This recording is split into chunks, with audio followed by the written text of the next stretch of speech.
তো আবির উনি একটু কথা বলতে চান, আমাকে বিয়ের প্রস্তাব দেয়।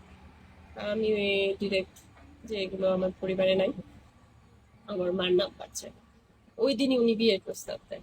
পরে বউ বাচ্চা সব আছে, তার সেটা তো সে জানে, আমি তো জানি না। ওখান থেকে শুরু হয় নাটক। এবং তারপরে যখন তার ছবি দেখা হয়, মেইন ছবি দেখায় হচ্ছে 7 বার। প্রথমে তার ভাইগনার ছবি বলে সে ব্লগ, মানে সরি তখন ঠিক থাকে, যেটা তার প্রোফাইলে ছিল বাইকের ছবি, যে ঠিক আছে খাওয়াইলেই স্বাস্থ্য বাইরে যাবো, আমার সাথে ম্যাচিং করবো। তো ঠিক আছে ওরকম মনে মনে ভাবলাম। পরে দেখাইলো তার অন্য একটা ছবি।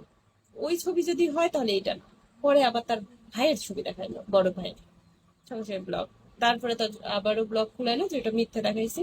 ছোট ভাইয়ের ছবি দেখাইলো, ওটাতেও ব্লগ দিয়ে দিলাম, যে এটা যায় না। তারপরে তার ছবি যখন দেখলাম, তখন তো টোটালি ব্লগ। 1 দেড় মাস কথা, একজন দিয়ে পাঠায় রোড অ্যাক্সিডেন্টে মারা গেছে, এই করছে সেই করছে, দেবদাসের গান থেকে শুরু করে মদ খাইতেছে, আমার ফ্রেন্ড সার্কেল সবাইকে দেখাইতেছে এই সেই। এইভাবে নাটক বাড়তে বাড়তে বাড়তে বাড়তে আস্তে ধীরে হয়ে গেলাম ওখানে আমি টপ বোর্ডের ফ্যামিলি ওয়ার্নার। তারপরে ওই জগতের হচ্ছে ডক্টর জাভেদ হচ্ছে ইমো অ্যাসিস্ট্যান্ট, মানে মেইন যে, সে নিজেই আমাকে সন্ধান করে বের করলো এবং সে আমাকে চেয়ে আমার হাতে দিল। আমি বুঝতে পারলাম ওই জায়গাটায় যতদিন এই অ্যাপ চলবে ততদিন মানুষ ধ্বংস হবে।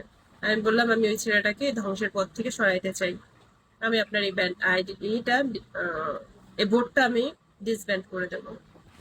সে বললো না এটা নেন, ও যখন খেলবে আপনি অনেক টাকা ওখান থেকে পাবেন, কারণ এই এই কমিশন আসে। আমি তাকে বললাম আমার কমিশন চাই না, আমি এখান থেকে আর্ন করতে চাই না, তার এত টাকা নষ্ট হবে, তার বিনিময়ে এতটুকু টাকা পাবেন, পাবো, এটা আমার দরকার নাই। তো সে বললো যে তুমি ভেবে দেখো। পরে বলতেছে আসলে তুমি এই অ্যাপস এর মধ্যে একটা ব্যতিক্রম একটা মেয়ে, এরকম মেয়ে আমি এই অ্যাপস জগতে এখনো পাই নাই। বাট এইটা তো আমার একটা আর্নিং অ্যাপস, এটা আসলে আমি করতে পারে। আমি বলছি আপনি বুঝতে পারতেছেন এটা এখন একটা, আমি যদি এটাকে উপরের দিকে সৎভাবে নিতে চাই তাহলে অন্য মানুষের ক্ষতি হবে। আমি চাই না কোনো ব্যক্তি আর্থিকভাবে ক্ষতিগ্রস্ত হোক, বা ওই লোকটার সম্পর্কে, যেহেতু সে এখন আমার বন্ধু, রাবিরের কথা বলছি, সে আমার বন্ধু, আমি চাই না তার ক্ষতি করতে। এটাই আমি ডক্টর আবেদের সাথে কথা বলি।